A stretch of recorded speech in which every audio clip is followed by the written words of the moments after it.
Hi, this is Chico Resch. You are listening to the Let's Go Devils podcast on the Primetime Radio Network. Happy Devils Wednesday. Welcome to Game Day Live, presented by the Let's Go Devils Podcast Network and the Primetime Radio Studios, along with Crew Brew. My name is Vinnie, Parise, and I am here with Mr. Shorts Guy as we are getting set to take you through a preview of the New Jersey Devils versus Vancouver Canucks. Welcome to all fans watching on YouTube, Facebook, Twitter, X, whatever you're calling it these days. Shorts Guy, it's something. My friend, how the heck are you doing? I'm doing good, Vin. I'm home. I'm having a beverage. I'm waiting for New Jersey Devils to play. To kill the time, I'm watching the that other New York baseball team play in the series I wish my baseball team was playing in. And you know what, though? I'm having a good night. How about you? I'm having a very good night. And before we kind of dive into the New Jersey Devils versus Vancouver Canucks, this matchup intrigues me. It has for the last handful of years for obvious reasons. Mm-hmm. When you become like a Devil, right? And you're one of those guys who's just a clear fabric of the team, a pillar of the franchise, if you will. I think back to Martin Brodeur, Patrick Elias, Niedermeyer, Danico, and then you move into the next phase, Zach Parise, Adam Henrique, Travis Zajac. Then you move into today's wave, Jack Hughes, Nico Hischier, Jesper Bratt, Timo Meier. The Hughes family means a lot to this Devils team. It's pretty clear that there's a lot of money, time, draft capital, and a lot of other things put into two of the three Hughes brothers that made it to the NHL. Well, we know that they're all very into their family, and Quinn is very important to them. It almost seems like because of this fact, the Devils and Canucks have kind of locked arms in terms of fan bases and be like, listen, your guy matters to our guys matter to your guys. What's your take on that? You know, it's always the the Hughes Bowl when we play Vancouver. You know, I only got to play against it was against my little brother in an alumni game for our high school. So I never got to actually check or I never got to actually play with or against my brother. So I don't and that was fun to do. So I got to imagine for the Hughes family, it's great, especially because there's only like 2 games a season where they have to, actually get the family together and be like, hey, we're all going to this game and this game. Like, it's not like, one's in town against this and this and this. So it's convenient for them.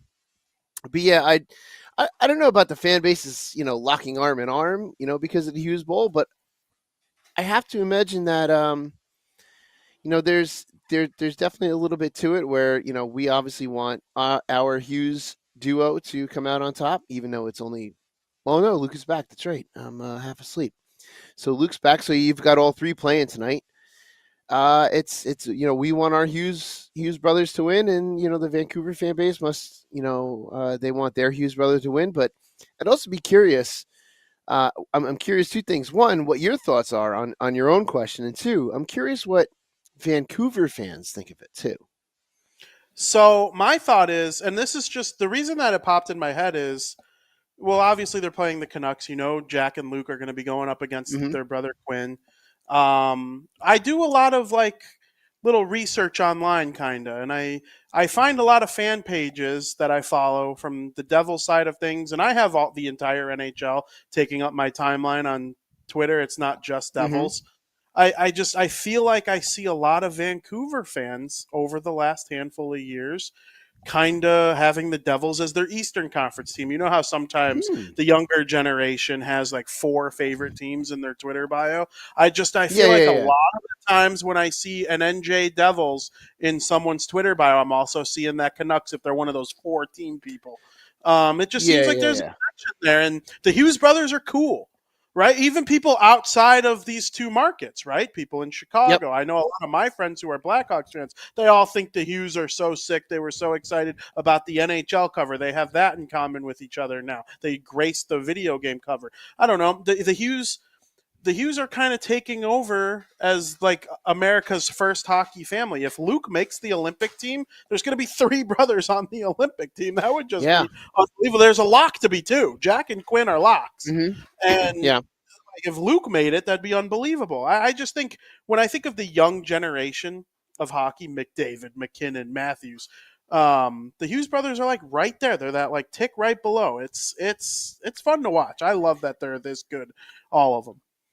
It is, and what's interesting with the younger generation that you're mentioning, which makes me feel old by saying that, but a lot of the younger generation, a lot of them are more player loyal than team loyal, especially if they're not in that market. And you see that a lot in soccer around the world.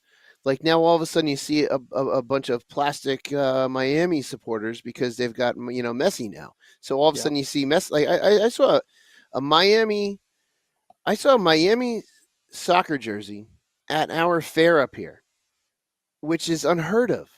Just because of Messi. So a lot of this younger generation is more player loyal than they are team loyal. So that's why you're probably going to see some of that too, because they may love Jack or they may love Luke or they may love the idea of the brothers, and they just may be like New Jersey and Vancouver fans now. But if any of them were to move, they'd become a temporary fan of that team, which has its pluses and minuses. You got players bringing fans in, but those fans are only renting space until the player moves on or the player retires. And hopefully, if that's the case and the player retires as a consistent player on your team, then maybe you've got a permanent fan there. But I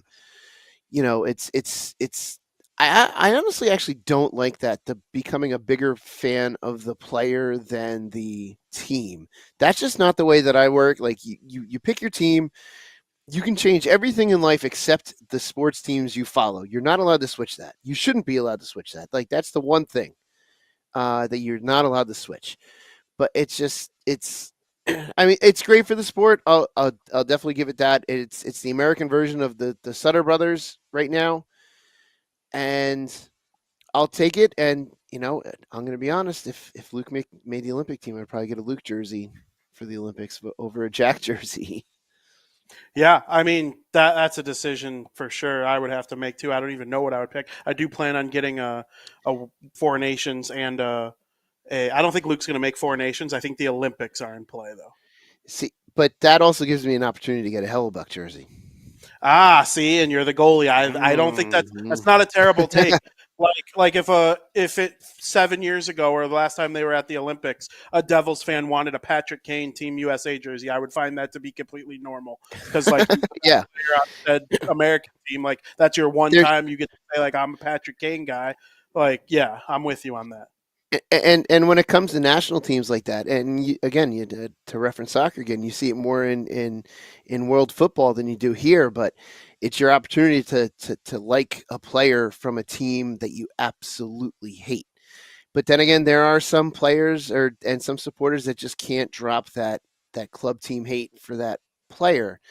But if it's your opportunity to get a jersey of a player on another, a team you hate, a national team is it, because that's supposed to unify your nation under one banner, and that is your jersey. So it's there. It is, and I'm able to separate club hate during those tournaments, best on best, like Worlds tournaments. I'm unable to separate club love. If Nico Hischier is on a breakaway against Team USA in overtime of the game gold medal qualifier, you better believe I'm rooting for Nico to absolutely frickin' roof it. But if Jack Hughes took it down the other way and scored for Team USA, I'd be like double happy. But like, I can't do that. I can't. If Nico's on a breakaway against the USA, I want him to fail every way possible. I want him to fail every way possible. That's so funny. Everyone's brain is so different. My love for my national team is going to trump that in that specific moment. Like I can't be happy if if any of our players were to score against us in any kind of significant way. There's no way I could be any way happy for them. I would curse them out completely till they took that jersey off and put ours back on. It's just, I'm very much a black and white person when it comes to my sports teams, loves, affiliations, and hatred, which I hate more teams than I love. It's just I think you have to hate more teams than you love. That's when fun. When you go to count it, you're like, wow, I hate that team, that team, that team, that team, that team. Only in that sport. All right, let's go to another sport. I hate that team, this team, that team, that team. All right, let me go to another. Then you count the teams you love, and you're like, Because it should only be one per league. You should only have one love per league. So that means you have multiple hatreds per league too. Yes. Yes, absolutely. But there's also like it's funny. There are cities where like there's a team in there I don't like at all. And then there's some other teams in like in other sports where I'm like, oh yeah, I'll root for them when they're not playing my team. Like Kansas City's a great example for me. I'll root for the Chiefs all day long. I got no problem with the Chiefs whatsoever. I know they win a lot and people are starting to get fatigue of them. But like pre Mahomes, I had no problem with the Chiefs. The Kansas City Royals, though, puke. Get them out of my face. I hate them. They're the worst. They're a Midwestern team. They're a Midwestern team that you see more often than not. Exactly. You know, Bears are what? Bears are NFC. Yeah, right? The NFC North, they never play the Chiefs. Once every they 6 never play the years. Chiefs. So you don't play them. So it's not that bad. It's like I totally get that. You know, 100%. It's like I absolutely hate the Phillies. But I don't mind the Red Sox. Like, I don't mind the Red Sox. Yeah. Like I'm okay with them. But I also dislike the Yankees. But I have a lot of friends, you know, Beer Baron and Billy Dean included, you know, within the podcast family who are Yankee fans, and they're, you know, hoping to see. Beer Baron was a Yankee fan. I had no clue on that. Yeah. He's the odd man out when it comes to the Electro Devils podcast. But he's so Mets. Like his personality, I feel like he feel like he's just so Mets. He should be, but he's a Yankee fan. But he's actually like one of those true Yankee fans, not like one of the ones that were just, you know, that sprung up Mookie Betts' hands. That I think is, I don't know, like that I think is phenomenal. That is one of those sports moments that it's phenomenal, and I love because I love those stupid things like that, you know. But then I saw the picture of those two guys, and I was like, oh yeah, those two look like Yankee fans. Like there's a look of a Yankee fan. Those two guys look like Yankee fans through and through. Yep. Just the guy with the jersey wide open at the top, and he's like looking dumb, and then the other guy with the glasses, the Coca-Cola looking guy. That was so funny. and you know if they're not Ranger fans, they're Islander fans. Yes, that's it. 100%. And they're probably Jet fans too. I would, yeah, for sure. Yeah. So their life is tough right now in other sports if they're Islander Jet fans, but the Yankees are their one hope. So like, we got to get this ball out of Mookie Betts' glove, we got nothing. That's very funny. You know what's even more funny? We have a game to go over. I know. We haven't spoken much about it. Had 20 minutes talking about other crap. The Devils play the Canucks. The Canucks, they come into this year 4-1-3, 11 points. They've only played 8 games. It's the least amount of games played in the entire Western Conference. I believe, actually, that is the fewest amount of games played, tied with Washington and Carolina for the least amount of games played in the entire NHL. So they haven't played as much as some other teams. Devils have played a grand total of 4 more games than them, which is like a whole week and a half worth of games, which is crazy. They played more than everyone. Yeah, and that'll eventually, water levels out, and I do think that'll help the Devils when the water does level out because they'll get some practice time. They'll get some days off, I think, in there too. Yes. But it's tough. That was the one thing that struck me the most when, and now the last week is blended together for me. So I apologize. But after one of those back-to-back losses, Sheldon Keefe is in the presser. It's like, yeah, we've had 2 practices in 16 days. It's like, holy hell! Like you cannot fix issues in morning skates because morning skates are not meant to be anything more than you get out on the ice, you stretch your legs, you do a couple shots, the goalies take some time, some pucks. It's a very light thing. You're not working on anything strenuous. So when it comes to 2 practices in 16 days, it's like you cannot do drills to get that repetitive nature, to get that muscle memory, to really work on what you need to work. Like here's your positioning, you should be here and here. It's more so like some tweaking in that morning skate, and then that's it. But when you're only tweaking something like that, you're not getting that repetitive muscle memory drill to put you in that spot without even thinking. So that really struck me as a big issue. And I gotta imagine I would hope that they've had a practice in the last couple days, having gone out west. We played Sunday night. It's now Wednesday. You got to imagine they had at least one practice out west to get the legs underneath them after traveling to Vancouver, which would have been yesterday, would be my thought. things are not going to be solved in one or two practices. Things are going to be solved in a string of practices, or two here a game, or one a game, 1-2 games, another practice, 2 game, something where you can work on it and then put it right into practice, into the game. You can take from the practice ice to the game and take those skills and be like, all right, well, let's do this and do it right. It's going to catch up to the point where we're finally going to be able to get into those positional issues that has been playing the Devils defensively. The defensive position has been pretty terrible. Rebound control for both goalies has been pretty terrible, but if you don't have practice, you can't go through those drills to work on your rebound control. It's tough. And even on the offensive side, like, we know Jack is not having a stellar start to the season. If he's not out there practicing, you got to go through those reps to kind of get the flow of your offensive abilities there. So it's one of those things where you hope they had a practice yesterday, and you're hoping that they start getting some time to have it soon, because it's not looked great. The Anaheim game looked great, but Anaheim is a team we should beat, which I believe we lost to them at home last year, if I'm not mistaken. Both home and road, I think. Home and road. So that's a good thing. And there were some fisticuffs. There was some grit to the game, which is really good to see. And I can't remember off the top of my head. It was Markstrom in net, if I'm not mistaken, correct? Yep. Mm-hmm. So it was good to see him get the win.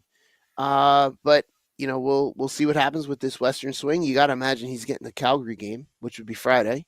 Yeah. And I'm assuming he's starting tonight.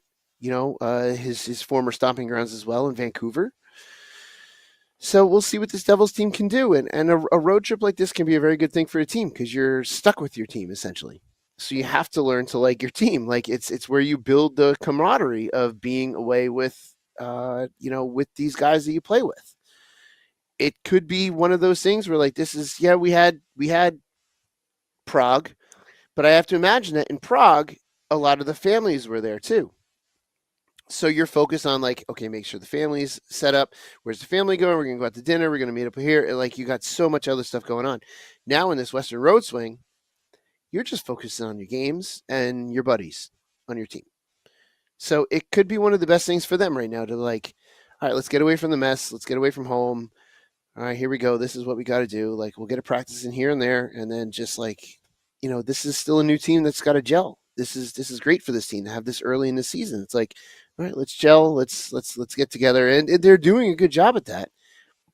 We just got to take it to the next level, and this could be the trip to do it. Absolutely, and you brought up a lot of great points during that. It's a new system too, so yes. all those things you don't learn it overnight. No, it's not going to happen overnight. It actually probably won't be Sheldon Keefe's final evolved version of themselves till next year. And, like, that's not saying they can't make a deep run in the playoffs, but it's going to take a while. Not to get too far off topic, what's your last check of the World Series? Someone just threw it in the chat. I just saw it's tied.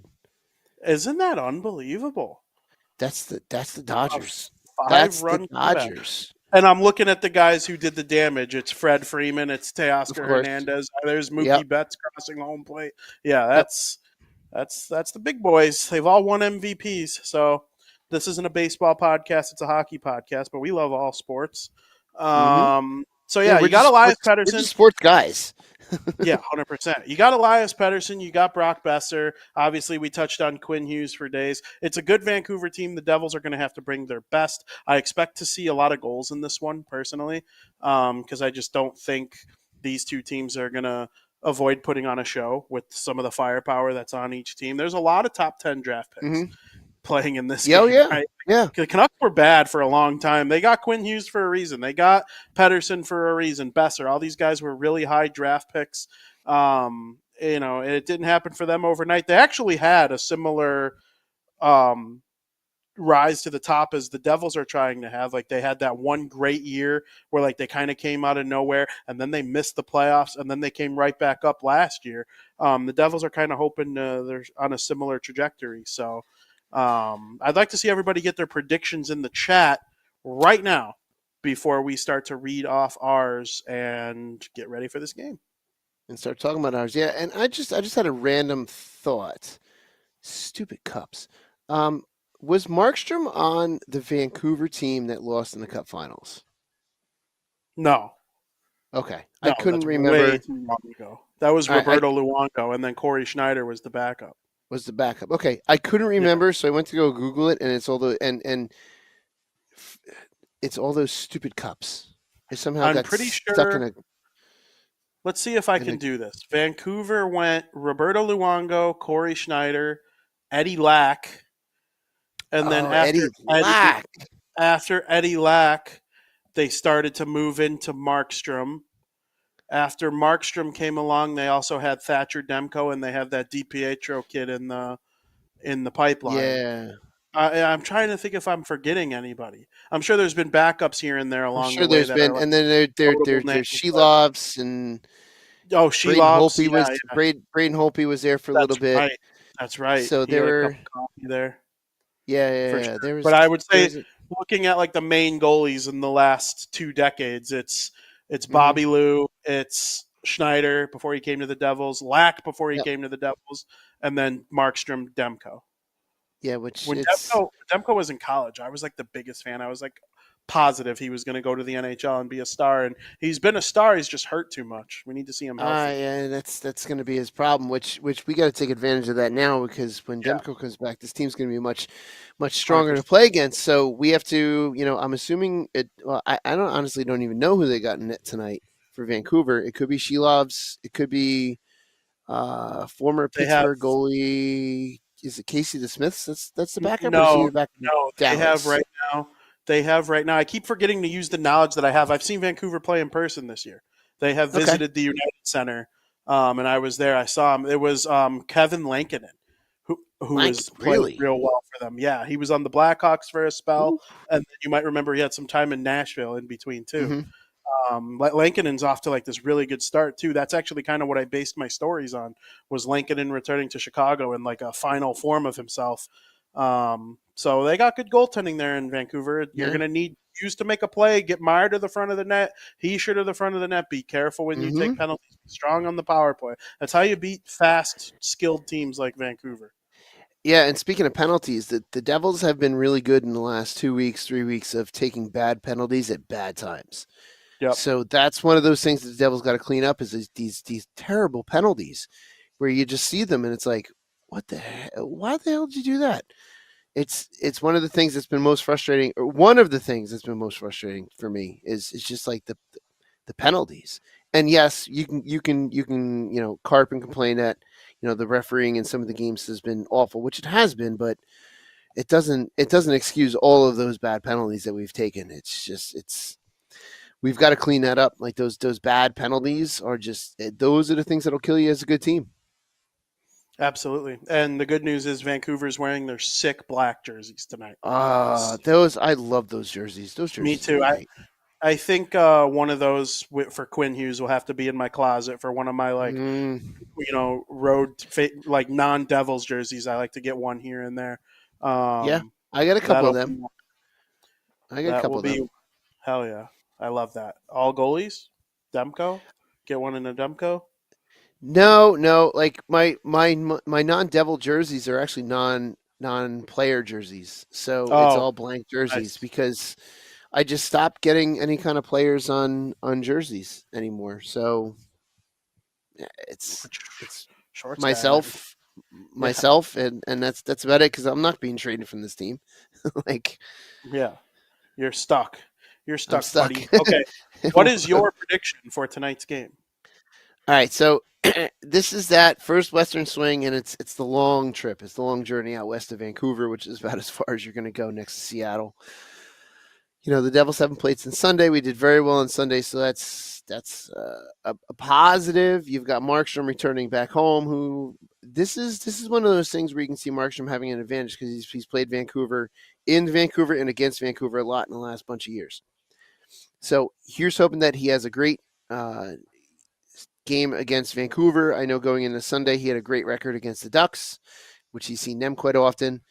You've got the Hughes Bowl, so you have Jack and Luke that want to best their brother.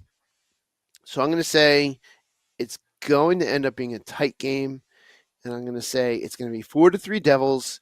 you're going to have 3 Hughes brothers scoring tonight. Jacob Markstrom gets a win in his former hometown, or against his former team that he played for a little bit. Absolutely. That's a good one. It's a good prediction. Mm-hmm. I think it's going to be a high scoring game too. So does Sam. I'll say those in a minute. Yep. So it looks like, let me see if I can find my way to the top. So we got Joseph saying 4-3 Devils, Steve Engel 5-4 Devils, Survey 4-2 Devils, Brian 4-3 New Jersey in overtime. Oh, do we need this game to go any later than it's already going? Brooke Amanda says 4-2 Devils. AJ Visco says 6-2 Devils. I would love that. Art Heaton says 3-1 Devils. Oh, 6-2 would be nasty. And it actually looks like that's it in the chat for today. I know it's a late one. Sam Wu says 6-4 Devils. It's later for you. You guys have it worse. I think I always said that it's arguably the worst time zone for sports, the East. But it's also like I think you guys have good night games if you're a night owl. But yeah, it is and it isn't. It is and it isn't because, for example, the World Series that I have on, down the hall from me in my house, all of the games are starting at 8:08 for the East Coast crowd, whether they're here or whether they're in the West. So 8:08, 7:65. So that's 5:08. Producer Sam and I went to a 5:08 start time against for Mets Phillies. Coming from work, that's a pain in the ass. So it is. It's not bad. And it ends so quick. It ends quick, so that was nice. But I know on the West Coast, like Scotty, for example, for watching NFL, he's like something like 10-2 or something like that, 10-1. He gets to see these games and still has some sleep. But if you like anything in Europe, baby, the East Coast is where to be because the 7:30 starts. The 7:30 starts are rough on a Saturday morning.